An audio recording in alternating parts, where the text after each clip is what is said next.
The art of courtroom sketching goes back as far as the trial of Mary, Queen of Scots, but its modern incarnation begins as a direct reaction to the infamous crime of the century. The kidnapping of the Lindbergh baby created a media frenzy so intense and so rabid that upon its conclusion, the American Bar Association banned any kind of photography from courtrooms, providing an opening for sketch artists to step up to the plate and offer their skills to the gossip-hungry public.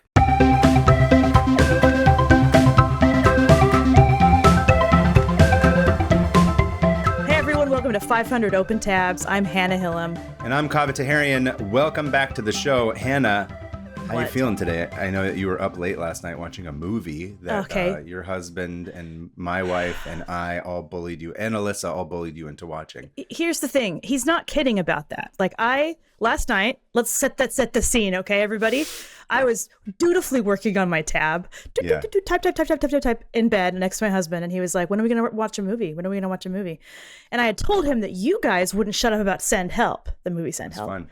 Yeah. And he's like, I bet if I texted, or I bet Kaveh would tell you to just not do your tab right now and watch the movie with your husband. And I was like, whatever, text him. I bet whatever. Try me. What did you think was going to happen? I don't know. I was so focused on my beautiful tab that I barely even thought. So no, it's funny because I'm just hanging out on the couch with Sarah. I guess I don't remember what we were watching. I don't even think we were watching anything. I think we were just hanging out. And the fact that your husband texted me and be like, here's an opportunity to bully Hannah right now. I'm like, obviously I'm going to take it. He handed it to you. And he sent an unflattering photo. It was I'm an like, bro, alley-oop. Yeah, it was pretty unflattering. I was going to say, you should probably delete that from existence. Oh, I tried. So I caved and we watched Send Help. And it was good. Yeah, it was scary and fun. It was crazy. That movie. It was a fun ride. I enjoyed it. Yeah, like I said, it was like this. Like every second of the movie, I was like, I don't know what's going to happen next. Yeah. Genuinely couldn't tell you. Good job. I'm proud of you. You've watched a movie that's come out in the past 6 months now, so now you're somewhat up to date. Whoa. Maybe I can even reference something that's contemporary. Yeah, famous workaholic, Hannah Hillam, always hitting deadlines. Hey, if we count motherhood, I'm working 24/7. All right, that's true. You are. Okay, your full-time job is being I'm gonna pull that card. Be like, actually, okay, mother boy, I get it. Okay, Lucille Bluth. Yes. I don't care for Job. Okay. Well, yeah. Cool. How are you doing, dude? Great. I'm fine. I'm just glad you got to watch the movie. I don't have anything to update. I actually just wanted to get into my tab because I'm worried it might even go a little bit longer than usual because there's a lot of stuff to cover. I'm worried that mine will too. Then you're worried that you have to listen to somebody else speak for once. Get all your yawns out now before I start, Hannah. Here. That's how people yawn, right? When you were like, did you know that I don't even do it anymore? I just hide it from you. And I'm like, Hannah, I can still tell. It's very obvious. I've learned, you do a closed mouth yawn. I have learned to yawn with my mouth closed. Yeah, you look like a puffer fish. It does not look like that. It looks worse than yawning. It's like, at least if you yawn, I can relate to it. But I'm like, what did she do? Did a grenade explode in her stomach after she ate it by accident because she thought it was a rotisserie chicken? Like, what is happening? You know me, lover of rotisserie chicken. Straight up Looney Tunes. You know what? I can't say anything about that. Besides, I would never eat a rotisserie chicken. I just eat a grenade. That's where you draw the line. Grenades, you would. I would eat a grenade instead. Anyway, tell me what you have. Okay. What do you have? So, let's see. A couple of weeks ago, I was chatting with our friend Tyler from back east. Remember Tyler? Oh, yeah. Oh, I love Tyler. Yeah, Tyler's the best. Shout out. He'll probably be very excited that I mentioned his name on the show. Hi, Tyler. Of which he probably doesn't listen to, but he knows that it exists. Anyway, Tyler, shout out. And he sent me these like funny Chewbacca sketches that looked like they were drawn like in a courtroom, kind of like Chewbacca was like on trial or something. And it was funny. And we were sort of shooting the shit. And I asked him, like, have you seen the Diddy courtroom drawings?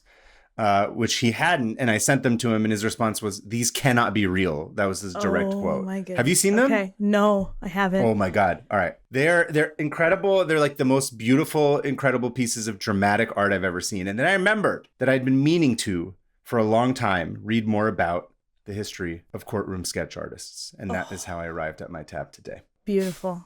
I've always wanted to be, at some point, have one opportunity to be a sketchroom. You have had an opportunity, or you did do it? I've always wanted to have at least one opportunity to be a courtroom sketch artist, because some of those are amazing, and then some you're just like, who let this person in here? Like, they're I can do this.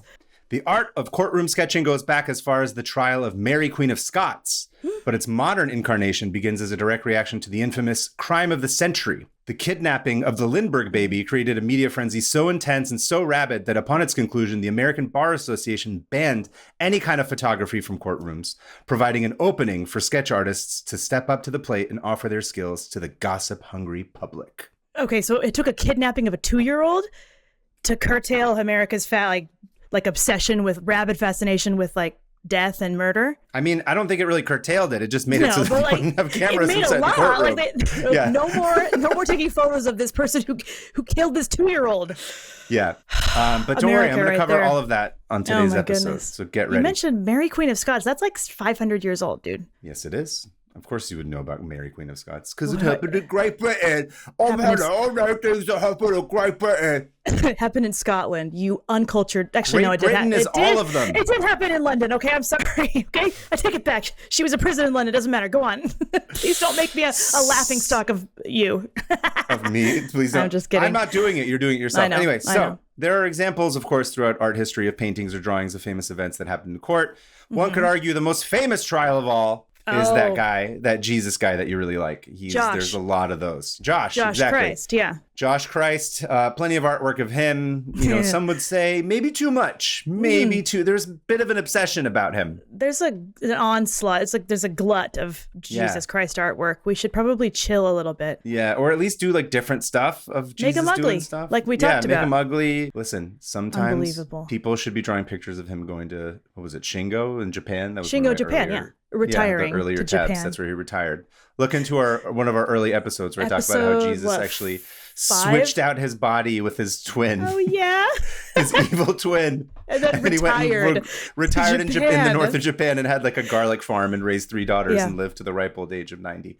Yeah, there's a grave there, so it must be true. It's true. It is true. Anyway, so lots of stuff about Jesus, but one of the earliest examples that I kind of was thinking works as courtroom sketches is the trial of Mary Queen of Scots. All right. And, you know, whatever. She got a trial? So, you know, I know the name and the trial or whatever, but like, I didn't really want to get into it too much. Something, white people. There's all this stuff, treason. I don't really care. But there's art and it's cool. No so I'm going to send you the first of many pieces. And those of you who are listening to this episode, you're going to want to try to go and check out the YouTube because it's going to be a very visual heavy, a lot of references visually that you're going to want to look at because, of course, we're talking about the history of an art form. I have nothing so look to at say. this drawing. It's pretty cool. Why don't you describe it to the audience? Oh, whoa. Yeah, this is a legit court case. So it's a big, long courtroom, and there's like 1 billion people in there.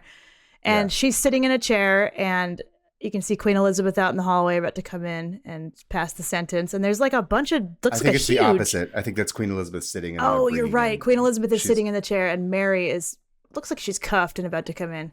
Yeah. Yeah, and there's 2 people like being scribes. And then there's, I want to say, what? Oh, they're numbered. Like 25. There's numbers next to all the people. 25 judges or like magistrates or something. And then there's a bunch of people in the courtroom watching, which is where I would be. There's like, I don't know, they're like noblemen or whatever. I don't know what all these people are. I did find a cool article that sort of broke it down. But again, in the interest of time, I'm like, this is not about Mary Queen of Scots. But this is cool. I think this is cool because it's interesting because functionally it's like taking note of the specifics of the trial rather than like a dramatization for the sake of story.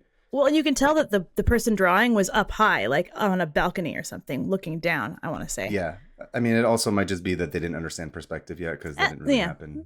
So everything was kind of flat from that era as well, if you know a little bit of your art history. I mean, I thought it was a little earlier that was kind of flat, but this is, I mean, I think this is where they're starting to kind of figure it out a little bit. You're right, But it might also just be from up top. I don't actually know the exact place where the trial was held. This is crazy. But to my point, though, it's interesting because, you know, kind of what we were just talking about a second ago of like all the Jesus trials and paintings. It's meant to function as like drama. It's meant to function like the movie of its day of like you could go visualize like what the trial of Jesus Christ might have been like, and the painting's dramatic and there's dramatic lighting. It wouldn't have necessarily been how it was staged in the specifics.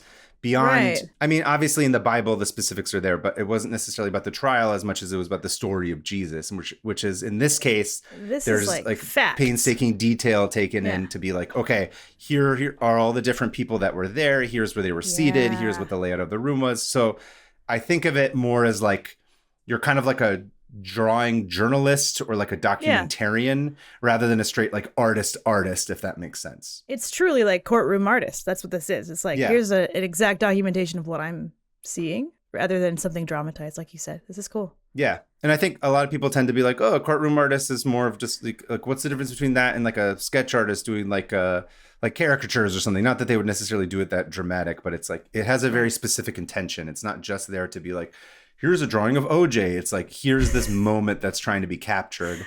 OJ was at Mary Queen of Scots trial? Yeah, that's crazy. Can you believe it? Dude, he was there? The glove? He was there proving his innocence. Yeah, that beautiful, dainty little white glove that a queen would wear. He's all, if I did it. If I did it. Which everyone's like, who is this guy? Anyway, go on. Anyway, I thought you'd like that one. We all tune in to watch the like white Bronco, except it's not a Bronco, it's a carriage, and it's like going down some white carriage Roman road with AC riding around with yeah, exactly. whipping the horse to get going. Whipping the horse going faster, exactly. Yeah. We all tuned in for that. Yep. And I'll get to that one too eventually, obviously, because that was naturally. our trial of the century. Naturally. Crime of the century, sorry. Anyway, it's funny because I looked up this, I was trying to figure out if there was a list of all the things that had been dubbed something of the century. Yeah. And I couldn't find one. So if anybody has one, I want to hear. Just blank of the century or like crime of the century? Crime of the century, trial of the century. There is some trial of the century stuff. There's crime of the century stuff that I did look into. There's just like Wikipedia articles on it. I didn't do like a deep dive into specifically that. But I do know that, again, I'll get into that. Just hold off on that. Got it. But anyway, so this is where it's seen as sort of like kind of starting. There's no official beginning necessarily. Right. But this is I think this is a good example of like, okay, this is different from just drawing Jesus in a trial. This is trying to document something. And do you know if like people I know you didn't go too much into it, but like, was there a demand from people on the outside wanting to see you inside what was happening? Like, did this go on to like be given to people or bought by people, or was it just purely documentation?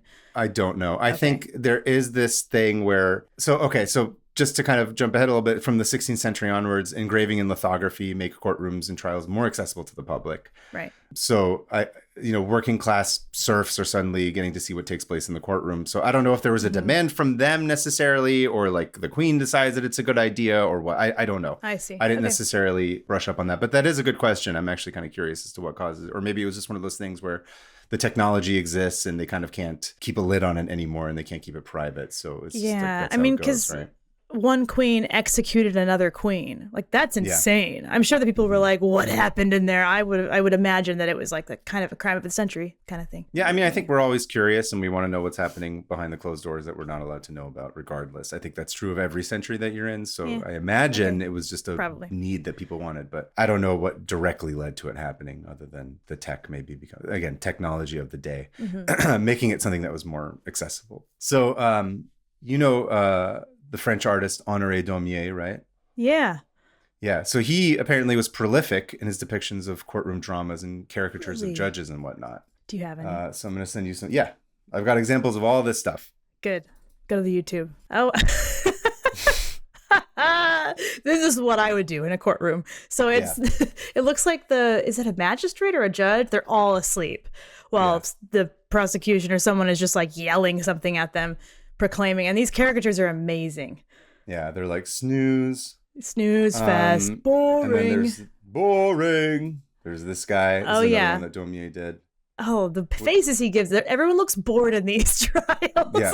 I like this, that everyone's like, get me out of here. I mean, it was for some paper. So I think these I wouldn't quite call courtroom sketches. These are more like accompanying artworks to like make fun of. These are almost more like borderline political cartoons, I would say. Yeah. Rather than straight courtroom sketches.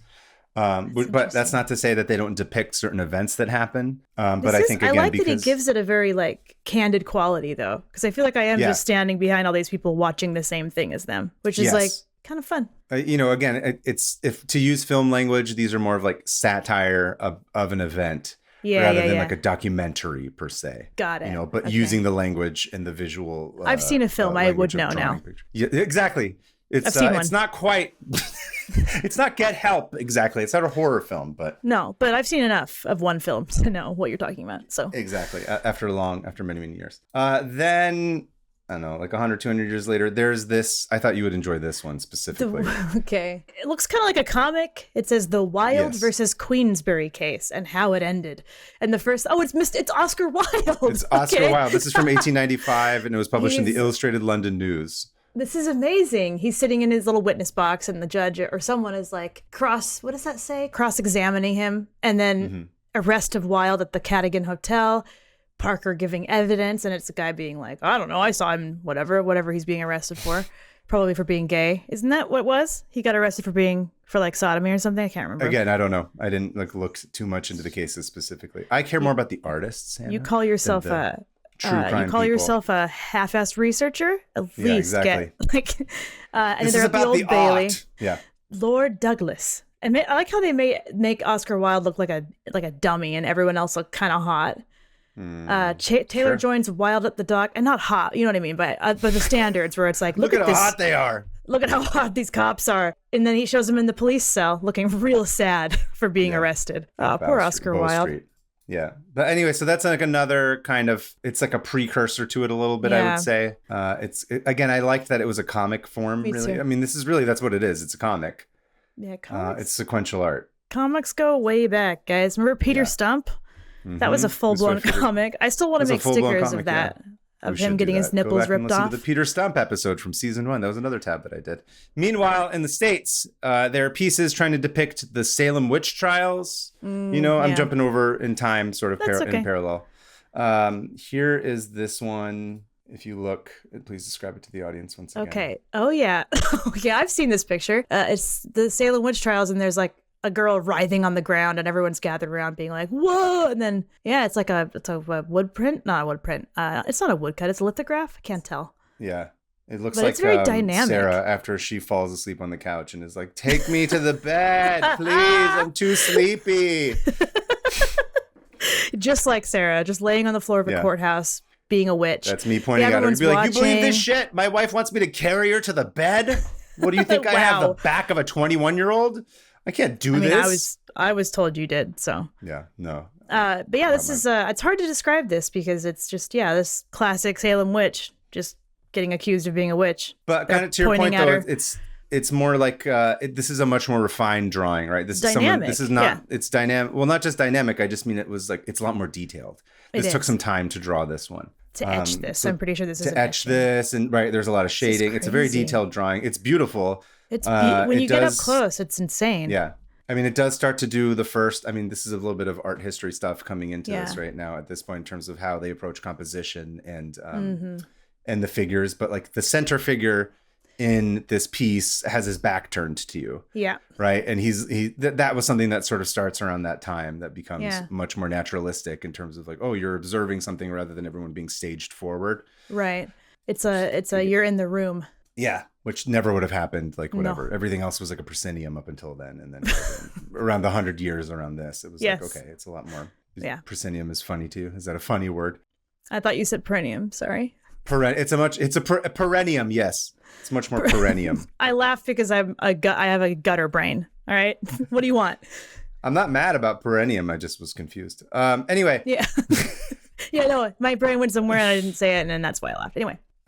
Anyway, so moving on, this kind of to my point, it's still not a sketch, right? It's still, it's kind of getting there. It's not exactly there. Yeah. And then the trial of John Brown happens. Oh, I was just reading about John Brown. Dude.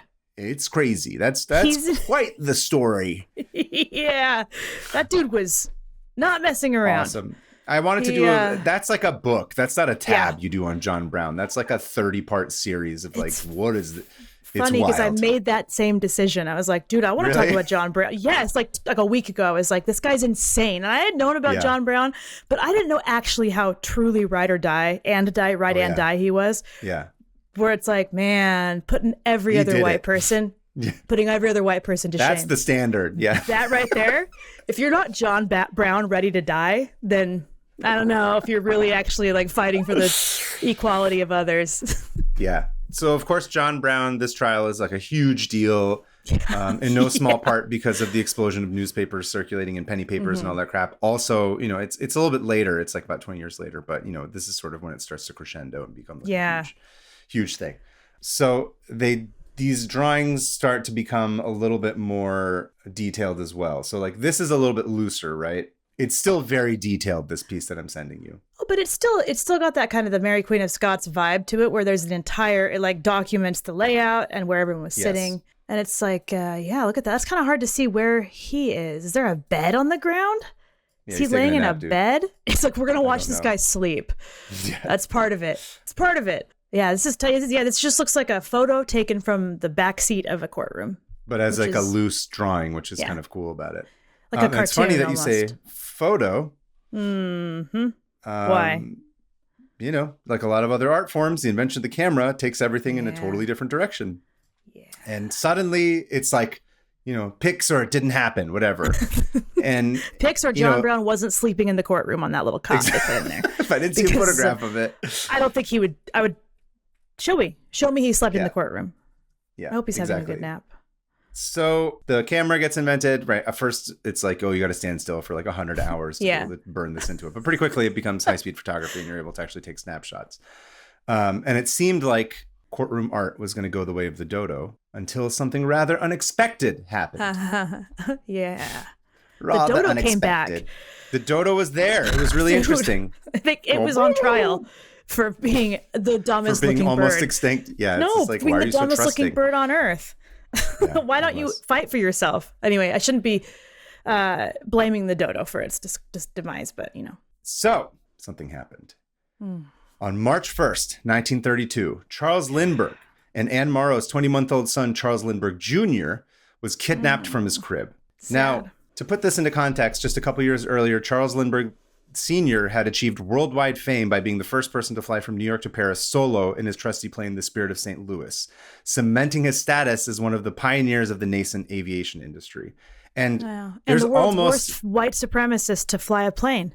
You know, I didn't actually know anything about the white supremacy part of it. Oh, you didn't? Is that just, no. Yeah. I've never really, this is the most I've ever read about Charles Lindbergh other than knowing that he flew the plane. Yeah. Whenever I come across him in some reading, I'm always like, ugh, because it always has some weird eugenics. He's like really pro-eugenics. He was anti-Semitic, like loved Hitler and stuff. Yeah. It's bad. That's just standard white people stuff of the 1930s. You know, I would push back on that, but I don't know. I wasn't there. So... Not like OJ. OJ was there. They weren't John Browning it, so yeah. Yes. That's true.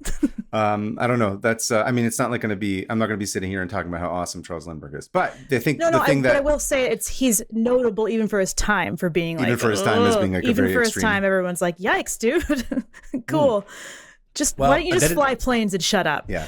Apparently that didn't seem to matter at this time because it was only like a couple years since he had done that flight. Yeah. And so he's like a worldwide celebrity, right? He's absolutely, there's no, I can't really think of a modern day equivalent. Mm-mm. The only thing I could think of is like, what if the Artemis ship that just happened was like one person flew it into space and you'd be like, what the hell? Like, or like Neil Armstrong, maybe being the first. I don't even know, man. I think now kids don't even know who Neil Armstrong. Everyone's like, oh, the moon landing's fake and blah. We live in the worst time. It's the worst. Every idiot on the internet thinks it didn't happen. Yeah. But anyway, the point is like he's huge, right? He's a huge deal. He's very, very, very, very, very famous. Superstar. Everyone loved his wife, Anne Morrow. And when they had a kid, it was like, oh my God, this is basically like, I don't know, Shiloh Jolie or like Blue Ivy or something. They're like, this is the next generation of greatest Blue Ivy Lindbergh. Yeah. So, you know, naturally, when this kid, you know, goes missing, it's like just again, just to use Blue Ivy. I don't know why that's the example I could think of. This is the most famous child I could think of like the one that people were like, oh my God.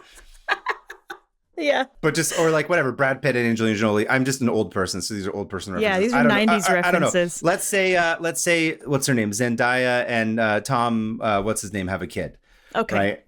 All right, those are two very Tom famous. Holland, yes, thank you. All right, let's say they have a child. Everyone loves them. They're like, Hollywood sweethearts. Everybody loves them across the board. They're a huge deal. Right. Everyone loves them. And then they have a kid. Power couple. Imagine they have a kid, and then that kid gets kidnapped out of its window in the middle of the night. Yes. From a house they're all sleeping in. It's insane.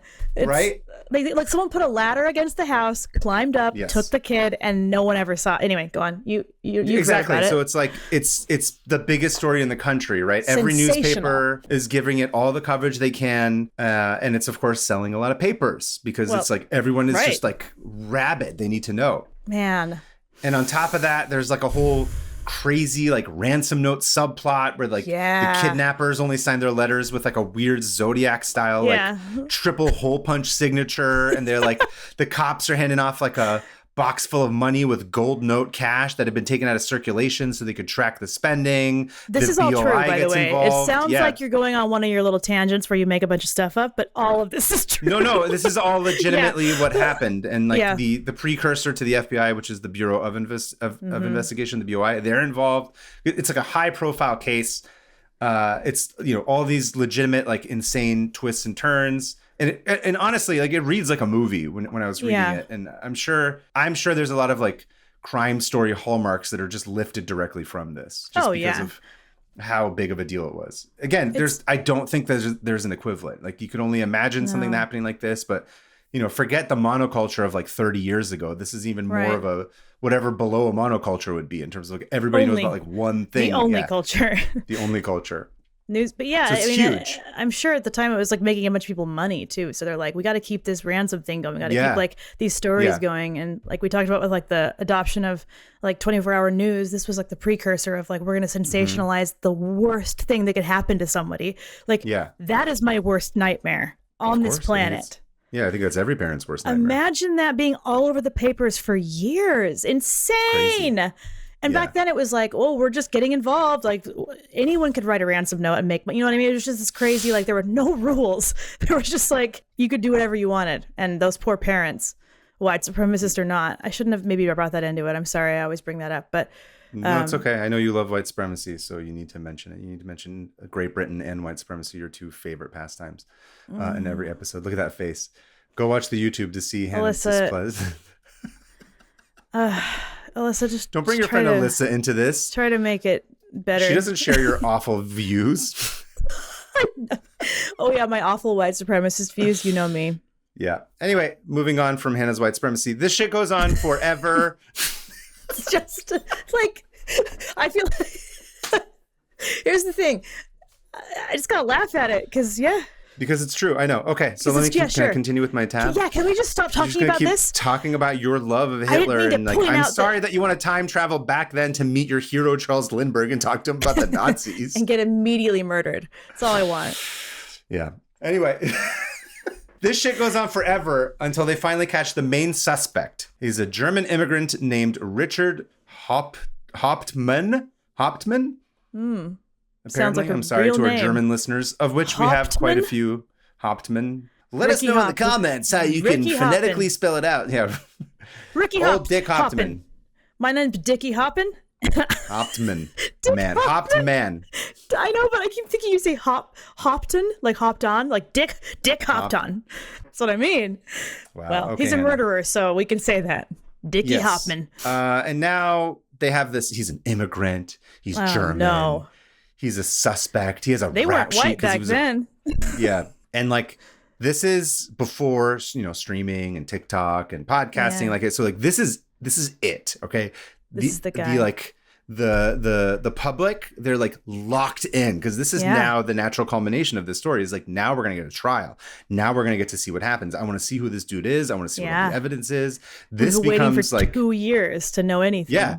Gimme. This is the news event of the century. This is bigger than like, I don't know, whatever, the MASH finale or like Seinfeld or some other outdated reference of back when people used to watch television. The MASH finale? That's the biggest. That holds the record for being the most viewed television finale ever. To this day? Really? Yeah, it's like 100 million people watch the MASH finale. No idea. It's huge. That's crazy. Yeah. I'll mash your finale. I don't know. Go on. Mash your finale at once. Anyway, it's huge. It's the biggest news in the world. And so naturally, all the newspaper moguls, they're like, okay, this is it. This is our Super Bowl. And they're like, we better get front row seats to this boondoggle. I need every photo I can get. I want to see Lindy scratching his ass. I want to see Annie drinking city juice. It doesn't matter. Charles Lindbergh ass scratch shots, page 6. Scratch. Exactly. And these vultures absolutely needed to extract as much value as humanly possible from the suffering of this family, unfortunately. Yeah. And as such, the courtroom turned into like an absolute clown car shit show. Not just the courtroom, but like the courthouse, I should say. Right? What do you mean, like smaller Lindberghs came out of a bigger Lindbergh? What do you mean, clown car? I'm picturing more Lindberghs. Oh, you're sending me a picture. Okay. It's just more like there's too many people being shoved into like a small amount of space. I see. Oh, yeah. Is that Lindbergh right there? Yes, that's him on the He looks devastated. He doesn't look well. I don't think he would be. Oh, I feel bad. Yeah, and suddenly there's like nightmare. Billion journalists and photographers, and they're all jockeying for the best angle and the best shot. And this is like the 1930s. So, and you're testifying at your son's murder trial. Yeah, exactly. And they're kidnapping. And of course, everyone's doing like, these are the old timey cameras. So there's like shrapnel of light bulbs flying everywhere. And people are like chain smoking and they're all talking like, did you see that jalopy the dames showed up in? And blah, blah, blah. And they're all talking weird. And, there's no dames in here. Yeah, it's crazy. It's crazy. Yeah. Everything you think it would be, it's like more insane than that. So you would be immediately distracted if it were you. Oh, I can't go. I'm staying 100,000 feet away from this trial. I would basically have a panic attack because it'd be too much stimulation happening. Too much stimulus happening at once. And not only does it make it nearly impossible for the judge and lawyers to do their jobs, it's also, like you said, it's very humiliating for anyone who's trying to seek justice. Like, cool, I'm really glad someone's taking constant pictures of my face as the prosecution reads off the timeline of how my baby got murdered. Like, oh, what's that? Oh, yeah, it does make me feel better that my tears will help William Randolph Hearst build his god-awful tacky castle. Like, eat shit.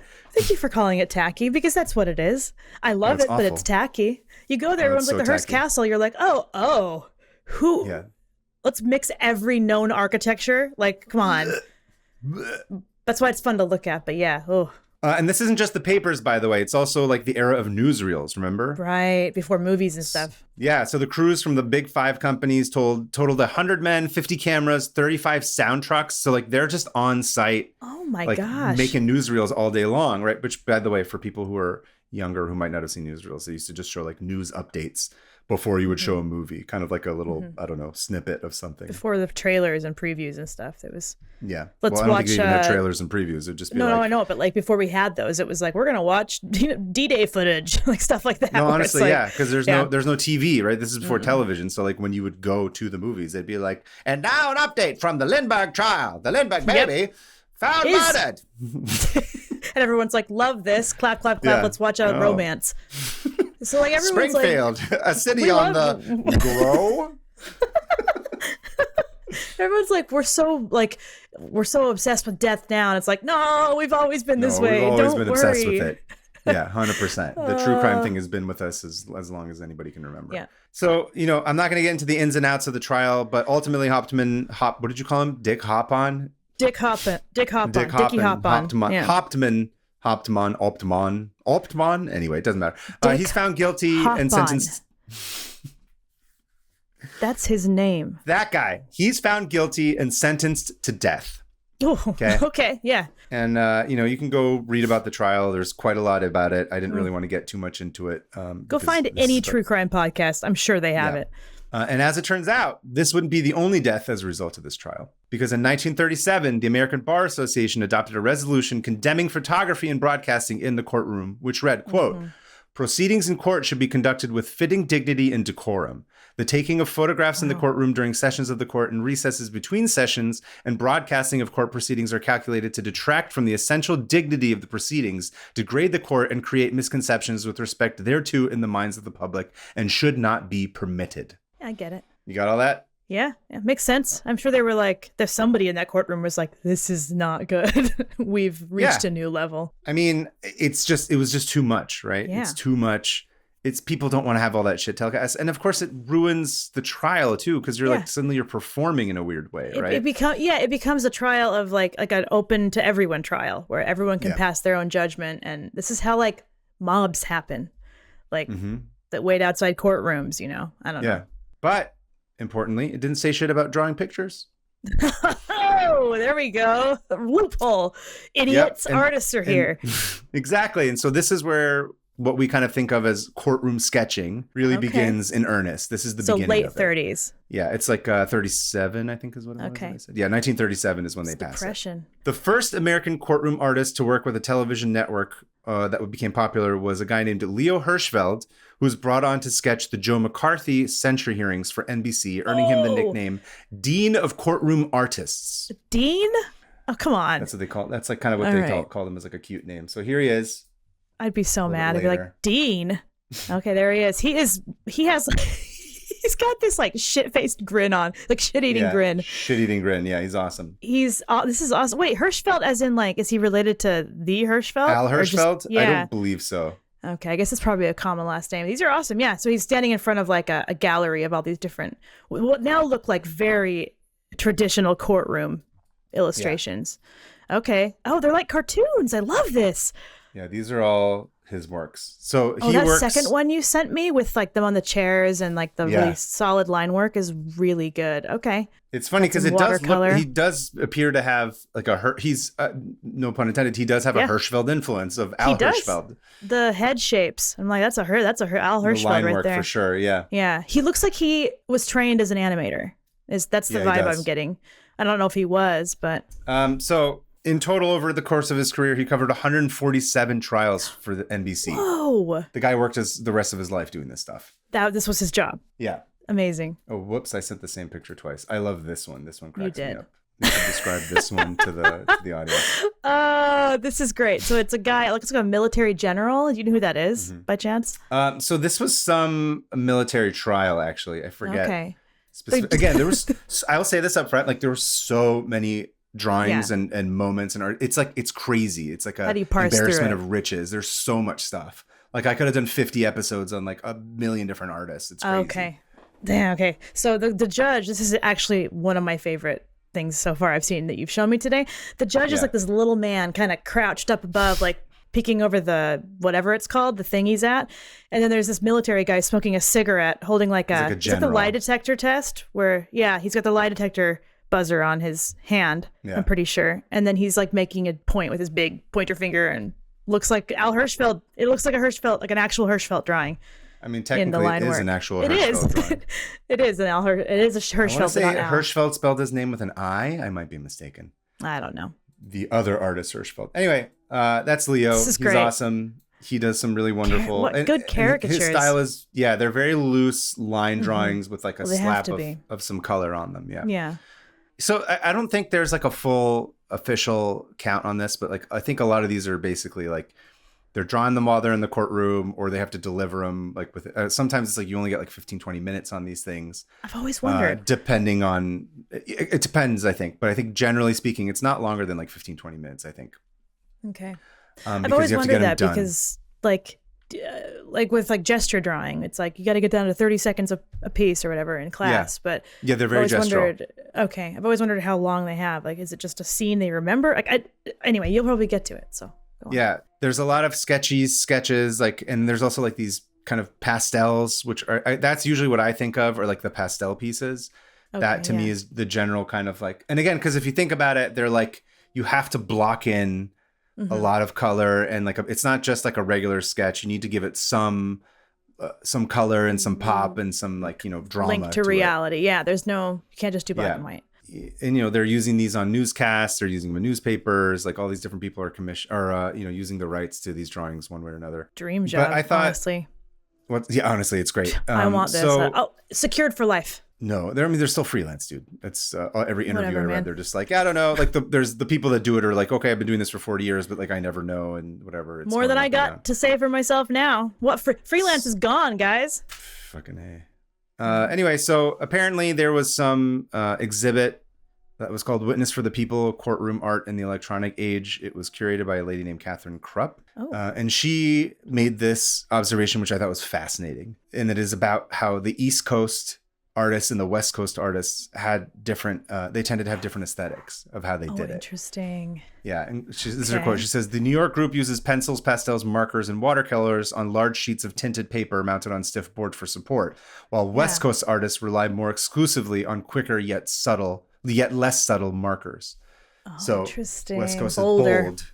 Yeah. I mean, that fits with almost everything we know about East and West Coast differences anyway. So yeah. So anyway, so here's some greatest hits. Okay. There's Bill Robles, who basically drew everything, most notably the Manson trial. Oh, let me see this. So you've probably seen these before. These are very famous drawings. Oh, yeah. These are so good. Yeah. I didn't know this was from the Courtroom sketch. I've seen this before. Manson guilty, Nixon declares. There's our boy Nixon. Ew, our boy. So it's Charles Manson holding up a newspaper. Holding up a newspaper, and looks like Charles Manson. But I love the style. I see what you mean by like the boldness of it. This is one of my favorites. It's also by Bill Robles. Is that Charles Manson leaping at the judge?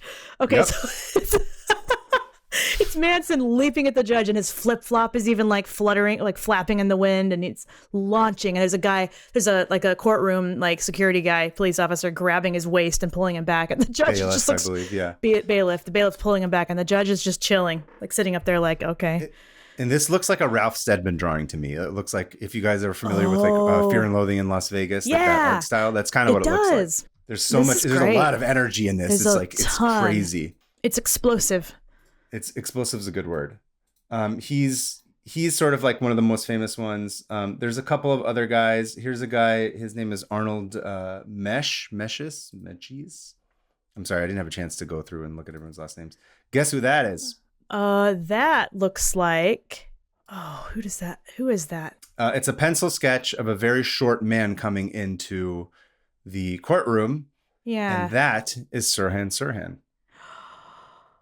You're right. Look he's so little. I didn't know he was so short. Yeah.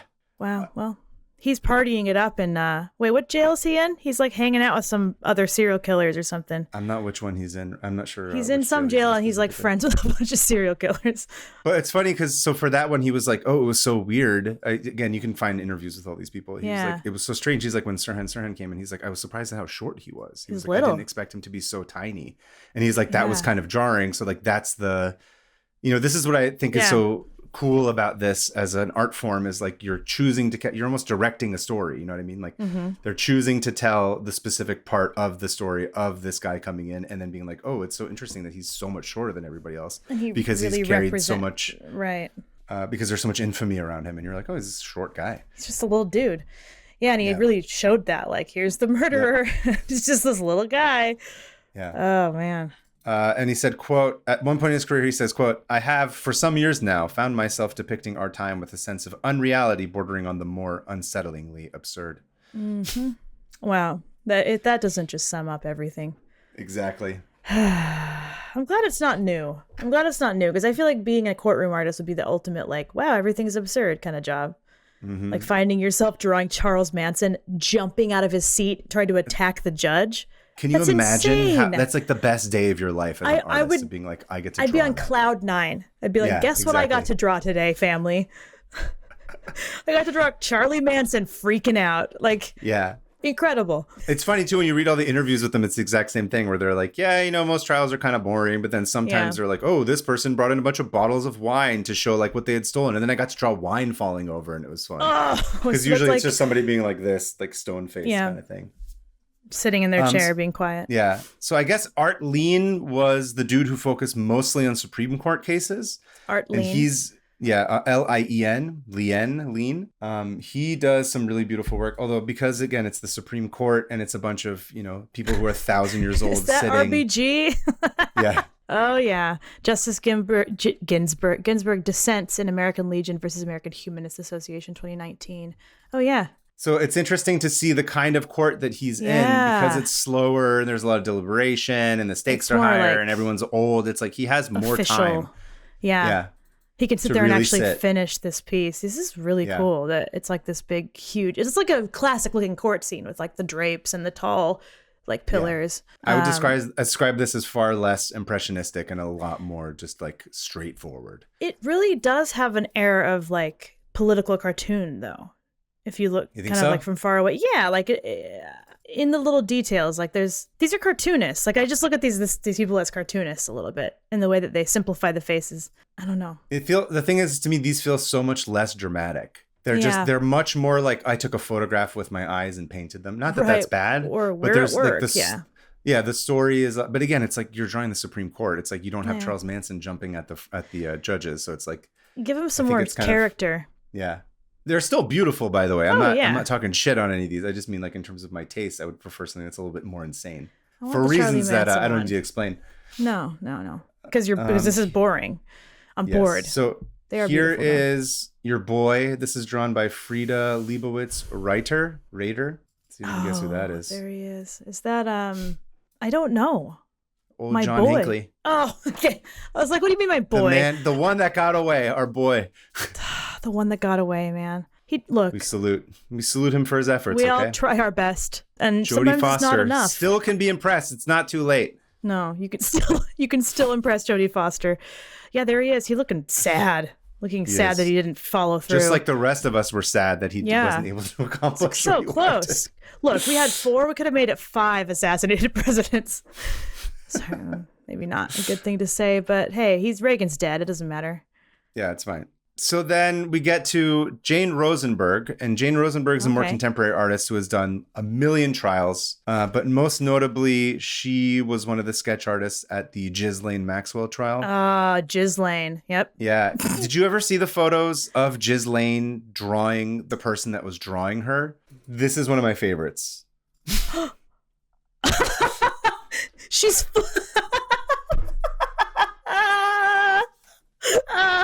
if it weren't Ghislaine Maxwell, I'd respect this, but she is. Sorry. This is a courtroom sketch of Ghislaine Maxwell sketching the courtroom artist and just staring her right in her eyes, and they all have masks on. Penetrating eyes. It's crazy. Penetrating just staring into your soul. Yeah. Man, very that intense. Woman. Imagine that. Imagine looking up and you're like, oh, she's drawing me. All right, what's funny is, I guess, her drawing me.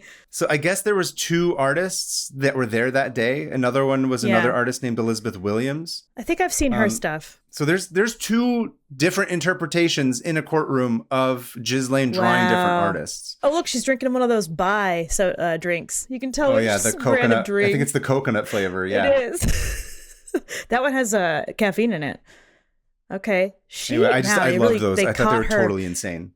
Oh, yeah. They caught Ghislaine's like sneaky little eyes, you know? She's got those. Man, I hate her. My favorite, though, is that there was an interview, again, with Jane Rosenberg, and she was like, they were trying to basically get her to like say something political about Ghislaine, and she was just like, I don't know, she's my drawing buddy. We just draw together. I just never would have thought that she would also be drawing in court, because 100% that's what I'd be doing, whether I'm a courtroom 100%. artist or not. I'd be like, sorry, I can't listen to this court thing against me if I'm not drawing. Yeah, exactly. And then my favorite of all, this is the pièce de résistance. To me, this is the peak of courtroom sketches. So this is Diddy after he found out the verdict. Okay. That he was going to go to jail.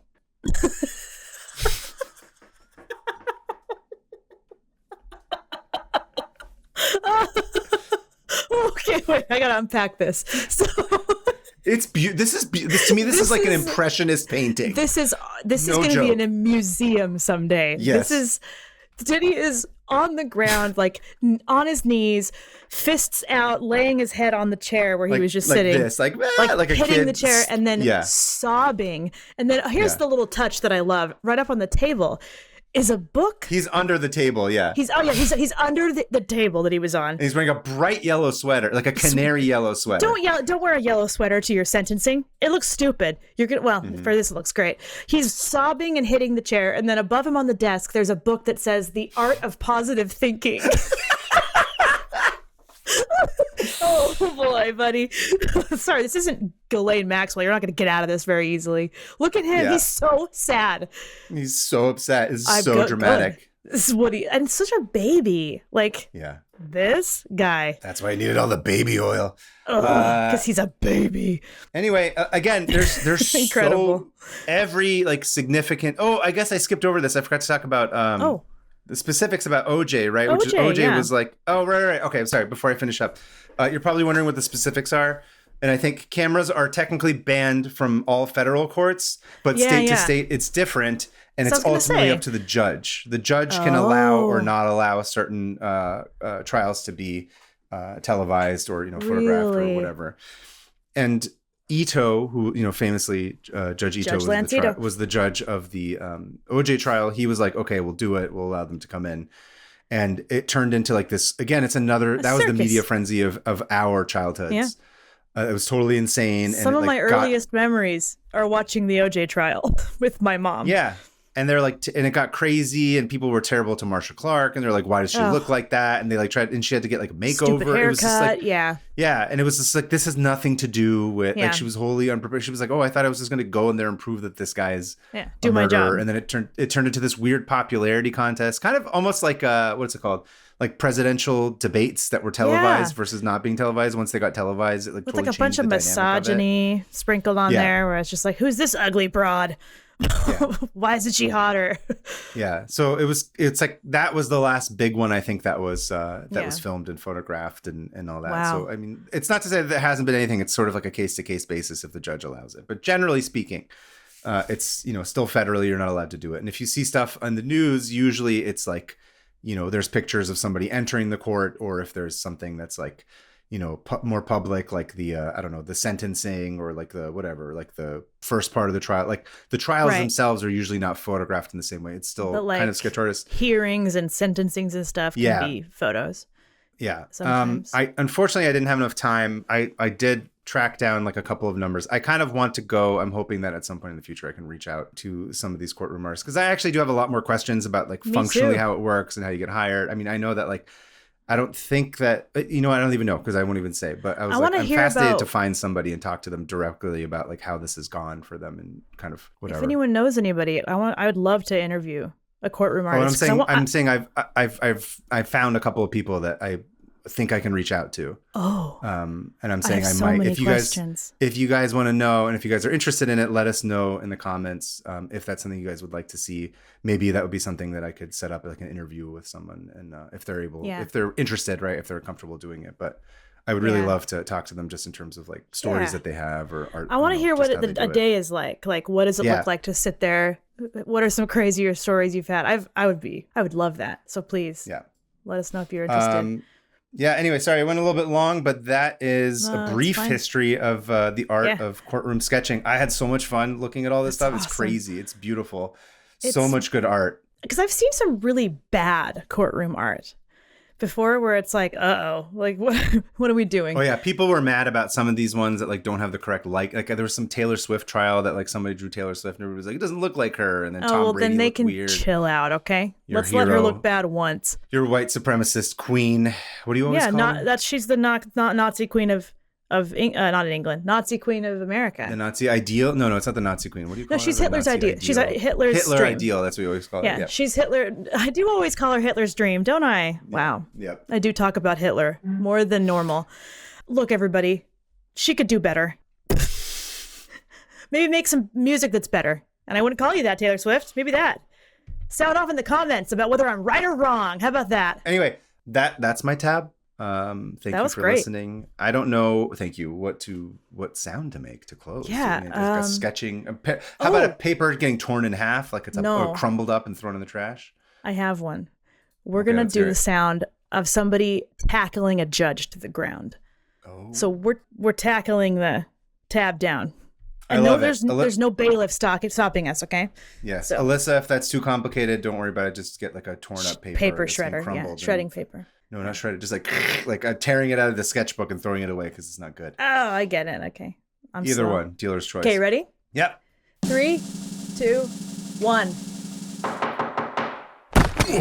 So many tabs open for that one. I can imagine. These were great. But now it's time for listener mail. So I'm going to go ahead and open that. Oh, it's a voice memo. We've got a voice memo this time. Amy from Atlanta. Hi, Kaveh, Hannah, and Alyssa. It's Amy from Atlanta again. I've been catching up on past episodes between new ones, and I audibly yelled, "What?" in my car when I heard about the Crypt of Civilization. I used to live in that area, and I never knew it was there. We asked our neighbor who worked at Oglethorpe University about it, and apparently he used to be the crypt keeper. What? Now I'm going to think about that every time I go to the Costco next to it. Thank you for unveiling some local lore for me. The tab I brought you is a repository of old airline safety cards. I've always been enamored by these in-flight comic books across airlines and decades. It's an interesting time capsule, from the clothes that the faceless figures wear, to the models of planes that were used for commercial flight, to the developments in safety protocols and laws. Certainly not child me sticking my hand in an armrest ashtray in the 90s. My dad's a retired pilot, so I spent a good amount of time on planes. Whoa. This collection makes me curious about how the illustrations fell into a recognizable design pattern, whether by the means of illustration and printing at the time, customer expectations, branding guidelines, FAA guidelines, or something else. They're all different, but they're also kind of the same. Pick some airlines and planes at random and see what you find. I will never get tired of seeing a passenger bobbing in the water trying to eat the Twizzler off their life jacket. Anyways, thanks for keeping my ears company as I've been going through some stuff. Be well and keep it Josie. Wonderful. I totally forgot when Amy mentioned the ashtrays that were in the seats. I had I was immediately little again, like shoving my finger in there and opening and closing and opening and closing. Yeah, it's true. Like that thing was a toy. It was. Did you ever awesome. read those? Like I still to this day, I like pulling those out and looking at the cartoons. I always just think of Fight Club where he's like, oh, look at, he's like, the plane is going down at like 800 miles an hour into crash. And he's like, look at their faces, calm as cows. And then they replace it in Fight Club with people who are like screaming and freaking out. And they're like, this is much more accurate. We should replace that. Here's what it's going to look like when you're crashing. You can get a sketch courtroom artist to draw like the Charles Manson style thing of people like freaking out, flying down, or as Sent Help had last night, getting ripped out of the window and then hung by their tie. Funniest thing ever. Yeah, I was laughing, and then banging on the window, and then she like closes the thing. She's like, doesn't want to look at that. No, that movie's insane. Yeah, the way people die. Anyway, if you all also go on. No, you do it. No, I was gonna say, if you also want to write in with one of your recently closed tabs or recent rabbit holes that you've been down, you can do it at 500opentabs@gmail.com. That's 500, and you can follow us the same name on Blue Sky and Instagram. And you can follow me at Hannah Hillam and Kaveh at...